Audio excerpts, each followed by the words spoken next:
Alright, y'all. Well, while I was getting ready for bed tonight, the Bucks decided to go out and make a deal for Jrue Holiday. And honestly, as a Celtics fan right now, I'm a little scared is my knee-jerk reaction to this trade.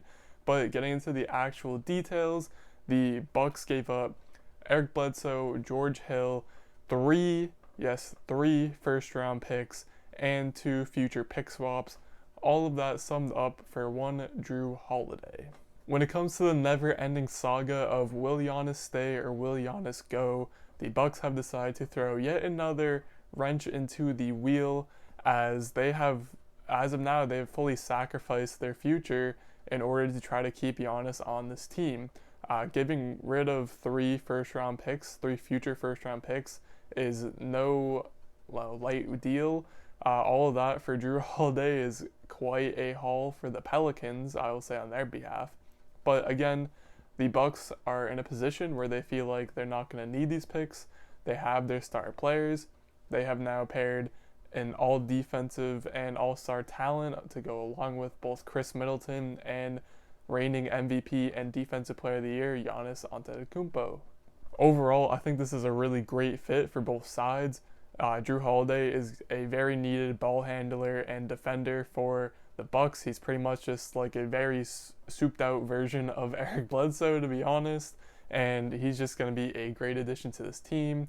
I do think he might have to take on a bigger role in terms of scoring, or at least late game scoring, because we've seen time in and time out that Giannis the teams pack the paint. It's tough for him to maybe get a good shot off late in games.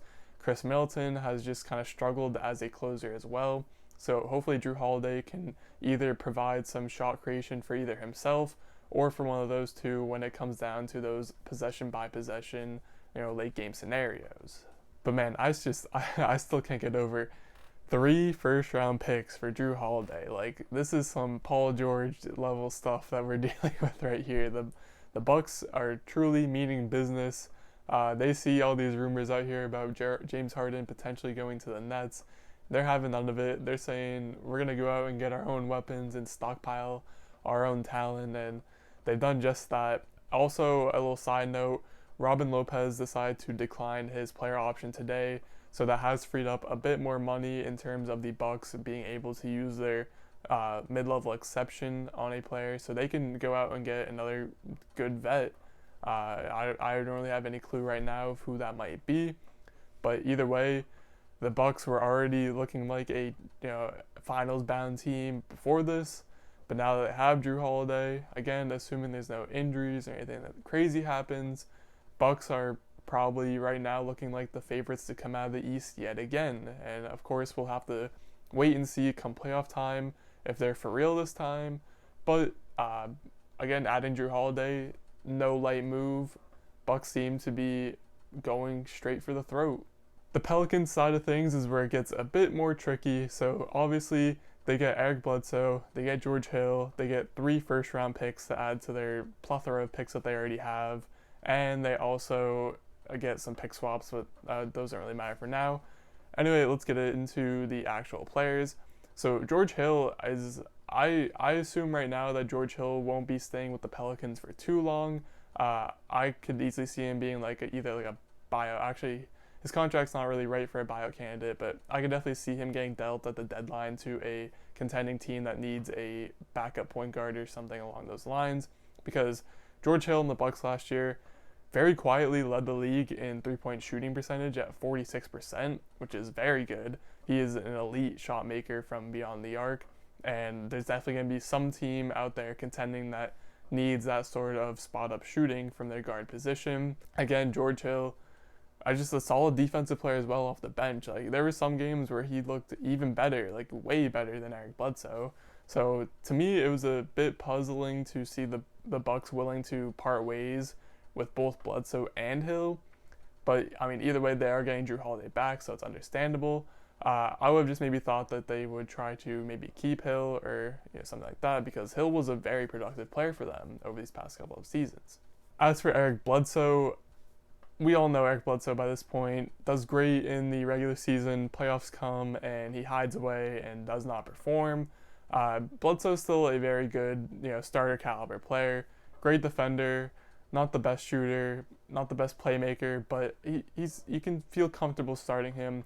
The Bucks have felt comfortable starting him, but it hit a point where his contract was just a bit too much for them, and now he's being shipped away. He's been the main piece for the Bucks in all their trade talks so far this offseason, so it's not really a surprise to see him getting dealt.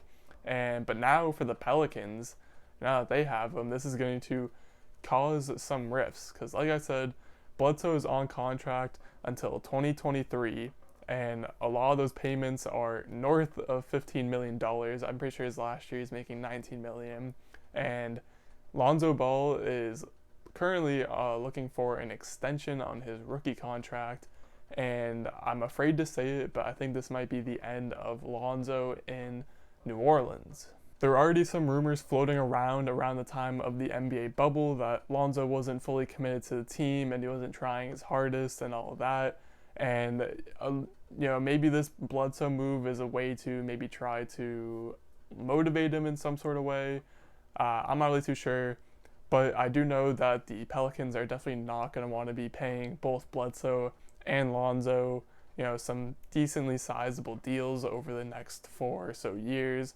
And I think it's the right choice for them to choose one and go with it. I personally love the connection between Lonzo and Zion, and I was hoping to enjoy that for a few more years down the road. But again, it's just looking like we might be seeing Eric Bledsoe, who wouldn't necessarily be the worst fit for the Pelicans. Having a point guard who can D up with a bunch of young guys who are more offensively minded, like Brandon Ingram and Zion Williamson, it definitely wouldn't be the worst thing. You don't have to worry as much about rim protection when Eric Bledsoe's on the court because he is just such a good defender. And overall, like I said, I don't think he'd be a bad fit for the Pelicans, but it will be interesting to see what they do with him. Who knows, maybe he ends up getting traded sometime this season. Maybe he's also a deadline deal, like I assume George Hill will be.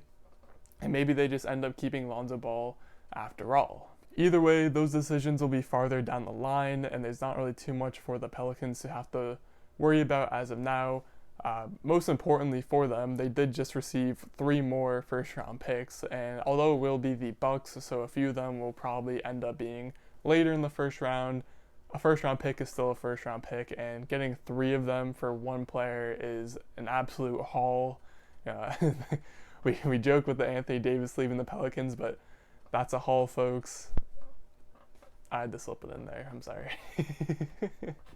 I personally would just love to see, like I said, some more of that Lonzo to Zion connection because it truly was fun to watch them Lonzo just throwing half-court lobs and just throwing the ball up wherever he wants and Zion coming down with it no matter what. And maybe they do find a way to work it out. Maybe they keep Lonzo and use Eric Bledsoe more as an off guard, which definitely wouldn't be using him to his strength. But again, this Pelicans team, although they might say that they're contending right now or going for contention, I still think they're a bit too young and have some years to grow before they are truly a threat in the West. And again, they can take these years to figure out their team, figure out what contracts they want, what contracts they don't want. And overall, we're just going to have to wait and see with the Pelicans. So that'll about do it for this trade video about the Jrue Holiday move to the Bucks. I personally just still can't get over the fact that the Bucks gave up 3 first-round picks in this. I mean, they're serious about it. But either way, drop your comments down below with your opinions on this trade. While you're down there, maybe think about hitting the like button. But most importantly, as always, thank you for watching.